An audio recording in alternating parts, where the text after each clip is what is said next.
Les règles marquent la vie des femmes de la puberté jusqu'à la ménopause. Ces écoulements sanguins mensuels sont le signe que la femme est encore fertile et permettent de révéler tout problème de santé. En surveillant la couleur des règles, il est possible de détecter différents troubles gynécologiques. Les règles sont des saignements provenant de l'utérus. Quand il n'y a pas de grossesse, le corps élimine la muqueuse utérine à travers ces écoulements sanguins. Généralement, les menstruations surviennent à la puberté et disparaissent pendant la ménopause. Les règles peuvent révéler beaucoup de choses sur l'état de santé de la femme. En contrôlant le flux et la couleur des saignements, on peut déceler différents troubles de santé, notamment les infections vaginales. Rappelons que le flux des règles est généralement abondant durant les 3 premiers jours, et devient plus faible les jours qui suivent. Or, chez certaines femmes, cette abondance peut durer toute la période des menstruations, voire plus, dans quel cas on peut parler de ménorrhagie. La couleur des règles quant à elle, dépend de différents facteurs notamment le cycle, la quantité de sang et la vitesse de son écoulement. Ce que la couleur de vos règles peut révéler sur votre santé. Marron ou rouge foncé. Des règles de couleur foncée ne doivent pas être source d'inquiétude.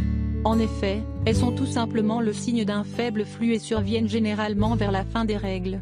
Ainsi, le sang reste dans le vagin pour une plus longue durée et finit par coaguler, d'où les taches marron ou rouge foncé. Rouge vif ou clair. Des saignements de couleur rouge vif ou clair sont les plus normaux. C'est signe que la personne est en bonne santé. Cependant, si ce type de saignement dépasse le 8 jours, il est important de consulter un médecin. Rouge orangé. Soyez très vigilante quant aux règles de cette couleur, surtout si elles persistent toute la période de menstruation. Généralement, elles sont le résultat d'un mélange de sang et de sécrétion du col. Mais dans certains cas, elles peuvent aussi indiquer une infection vaginale. Traitement naturel. Il existe plusieurs traitements médicamenteux pour venir à bout des infections vaginales. Or, les solutions naturelles pour lutter contre ce problème sont aussi efficaces. Le yaourt. La flore vaginale est constituée de plusieurs bactéries, notamment les lactobacilles.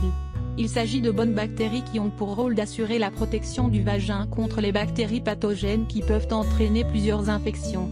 Il est donc important d'avoir une flore vaginale équilibrée pour éviter ces infections. Pour cela, pensez au yaourt à base de lait végétal ou de chèvre. En effet, le yaourt représente une excellente source de probiotiques et contient beaucoup de lactobacilles. En consommer permettrait ainsi d'apporter ces bactéries dans le tube digestif. Elles vont ensuite se retrouver dans le rectum et l'anus pour rejoindre le vagin, en traversant la peau du périnée.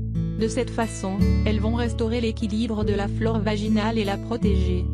Il est aussi possible d'appliquer du yaourt directement sur la partie affectée, afin de combattre les mycoses vaginales. L'acide borique.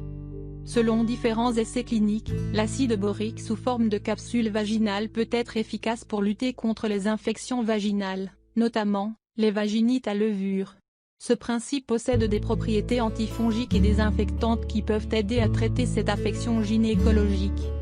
L'un des essais a été mené sur 180 femmes atteintes de vaginite à levure, qui recevaient des capsules de 600 mg d'acide borique.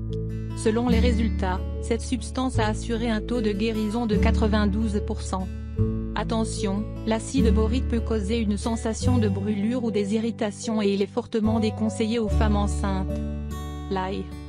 L'ail possède de nombreuses vertus antiseptiques, antibactériennes et antifongiques.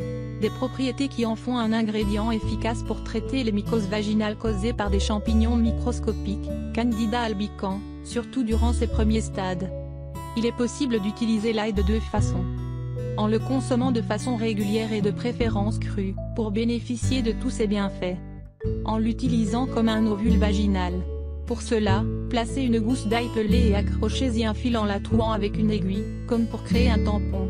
Ensuite, enveloppez-la dans une compresse stérile et insérez-la dans votre vagin.